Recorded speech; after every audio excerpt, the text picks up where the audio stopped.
Em junho de 2016, Belo Horizonte não conta mais com sinal analógico de TV, assim como muitas outras cidades mineiras que vão ter seu sinal interrompido para operar com sinal digital.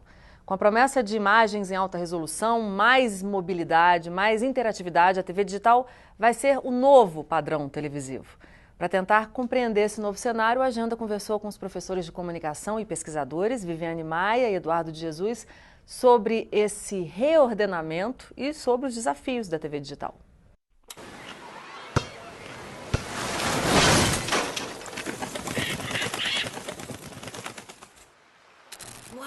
Todas as tecnologias elas vão atuar tecnicamente, né, alterando questões de ordem técnica, mas sobretudo alterando questões de ordem social. Né? Então, assim, começa a ter um novo tipo de espectador agora. Né? Um espectador que pode ver a qualquer momento, em qualquer lugar, em múltiplas plataformas, né? Nesses dispositivos que a gente usa. A gente poderia até pensar assim, metadispositivos. Eles servem para tudo. Então eu tenho um iPad, um tablet, um computador, eu trabalho nele, escrevo nele, acesso à internet, vejo filme. Então isso cria uma situação totalmente diferente. A primeira grande mudança da televisão foi o controle remoto. A partir do controle remoto, o próprio telespectador que constrói a sua programação. Então, cada pessoa vai ver a televisão de uma forma. Né?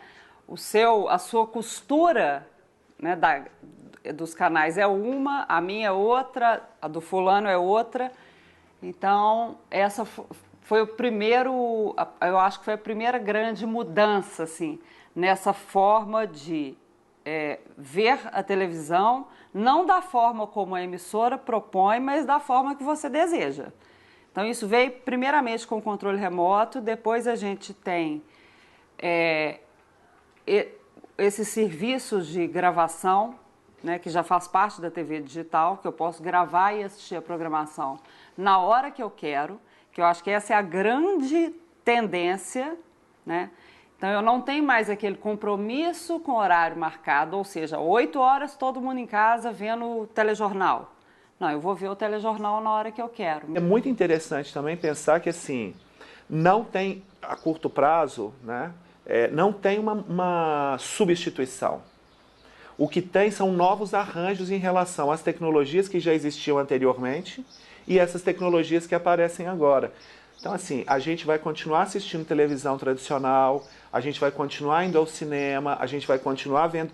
Uma coisa é como se uma coisa se sobreposse à outra, fosse sobrepondo uma outra e criando relações cada vez mais complexas que, de uma certa forma, afetam quem é o espectador e o lugar que ele ocupa.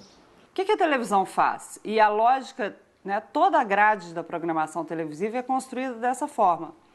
Né? Os telejornais são editados dessa forma, as novelas seguem essa forma, que é a forma de manter a audiência ligada. Então, eu vou criando mecanismo de suspense o tempo todo para quê? Para manter você na frente da televisão, né? Que o que eu vendo para o meu anunciante, na realidade, é o seu tempo. Qual o seu tempo? O tempo que você está em frente à tela. Mas caiu numa armadilha da facção. Ei, não entra aí não. Não entra aí não, Dante. Ei, não entra aí, rapaz. A cultura que existe em torno da internet é muito intensa. Digamos que socialmente intensa. Né? E ali realmente as pessoas têm uma liberdade enorme, tanto de expressão quanto de formas de acesso.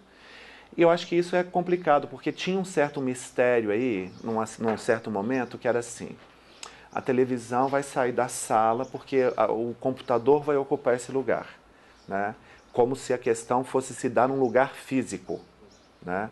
Fisicamente num lugar. Bom, isso não aconteceu porque a gente alcançou uma espécie de mobilidade por causa das conexões em rede sem fio, né? Wireless. E o jeito que os dispositivos se tornaram, o tablet, o telefone celular e tudo.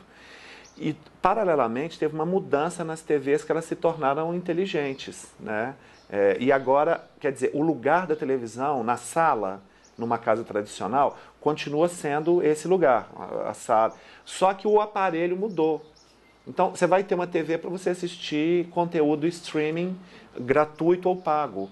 Quando a gente pensa, por exemplo, o YouTube transmitindo ao vivo, on demand, isso É como se o YouTube estivesse se aproximando da televisão aberta. Qual que era grande, e que é até hoje, eu acho, o grande diferencial da televisão, que é o ao vivo. Então a televisão, ela nasce ao vivo, o ao vivo passa a ser a marca dela, e as maiores audiências televisivas são justamente nesses grandes acontecimentos midiáticos. Copa do Mundo, né? As catástrofes, de uma maneira geral, você tem picos de audiência que são muito grandes e tal. Mas o que acontece? Hoje, né, com esses, dentro da internet, eu já tenho um horizonte que eu vou ter essas transmissões ao vivo da mesma forma, né? Então, assim, a internet, ela já é uma tecnologia que ela é muito mais avançada e ela vai possibilitar tudo que a gente tem hoje na televisão e muito mais. Então, assim, eu já vou ter transmissões ao vivo na internet por vários produtores de conteúdo, né? E não por 5, 6 emissoras de televisão. Então, o que eu vou preferir? Ver a transmissão de um evento a partir, por exemplo, de um site de notícias, né, que tem a ver com o meu perfil, que falam a minha língua, ou eu vou ver uma TV aberta que fala para todo mundo de forma indiscriminada? Claro que não, né? Então, a internet, ela consegue segmentar também a audiência de uma forma muito interessante. Se o ao vivo passa para a internet, né, se a gente começa a ter esse acesso no YouTube, tem uma mudança aí, eu gosto de usar a palavra reordenamento, né?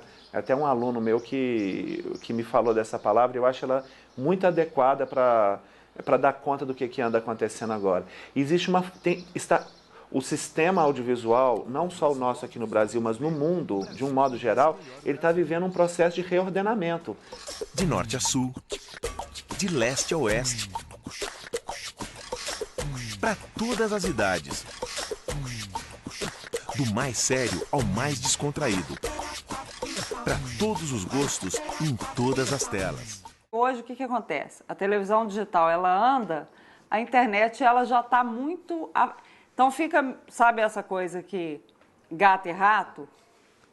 Porque a internet, ela sempre está adiante, eu acho. Eu acho que tem coisas muito mais importantes do que a gente pensar do que a própria qualidade, que é a circulação, quem consegue produzir, o que a gente produz. E nesse sentido, o território, o terreno agora é fértil, né? Porque, digamos assim, um adolescente pega um telefone celular, faz uma imagem, põe no mundo, né? Ela está imediatamente. E isso é uma mudança no sistema comunicacional, né? No sistema da comunicação, no modelo da comunicação de um modo geral, é radical, né? Assim, a gente tem pensado agora que é comunicação pessoal massiva. Ela é de ordem pessoal, só que ela tem, em alguns momentos ela é massiva. Então pensa os blogs, os vlogs, os canais do YouTube, como é que isso está, digamos, contaminando profundamente as formas mais tradicionais. A própria televisão aberta e bem tradicional, ela já começou a compreender que é impossível ela viver sem os outros formatos. E ela própria, a própria TV aberta, sugere essas passagens entre os formatos. Os exemplos são inúmeros, desde o comentário da novela até programa, tudo, né? Então tem uma mudança em curso agora. Para todos que seguem o @MasterchefBR, nós vamos anunciar o nome do vencedor agora, primeiro, no Twitter. Eu acho que a TV digital, por mais que ela caminhe, por mais que ela concretize as suas promessas, por exemplo, de uma programação que eu consiga gravar, que eu consiga escolher o ponto de vista da cena, que eu consiga comprar um determinado produto que é mostrado, por exemplo, o vestido da atriz da novela, eu com meu controle remoto eu poderia comprar esse produto em tempo real. Mas se a gente pensar, a internet já faz isso tudo. Algumas coisas dá para a gente entender, assim, umas coisas que a gente já conseguiu entender. Uns modelos não substituem os outros, mas os modelos se contaminam uns com os outros. Então, assim, toda essa comunicação distribuída em rede e tudo, ela vem se misturando substancialmente com as formas mais tradicionais dos meios de comunicação de massa. Isso é uma coisa que a gente já começou a compreender, né? Assim, até empresas grandes de comunicação, como a própria Rede Globo, já abriram seus braços streaming. Isso são sinais fortes, né? Então, isso é uma coisa que dá para compreender. Uma outra é que eu penso que vai ter um reordenamento entre pagar e não pagar. Porque também tem uma coisa ligada à cultura da internet que é de não pagar. E isso vai ter que mudar, porque se quiser continuar produzindo conteúdo, vai ter que pagar pelo conteúdo, né? Em todas as esferas. Eu acho que tanto para o cidadão comum, né, quanto para as grandes empresas. E eu acho que assim, cada vez mais a gente vai começar a pensar como se fosse uma forma desdobrada da cultura contemporânea em relação ao lugar que ela ocupa, o lugar que esses meios ocupam, né? Assim, acho que essa é a principal coisa, né? Então, assim, por exemplo, vamos compreender a política brasileira agora, nesse momento complexo que a gente está vivendo. Quais os canais de comunicação que o cidadão tem para dar conta disso? Todos.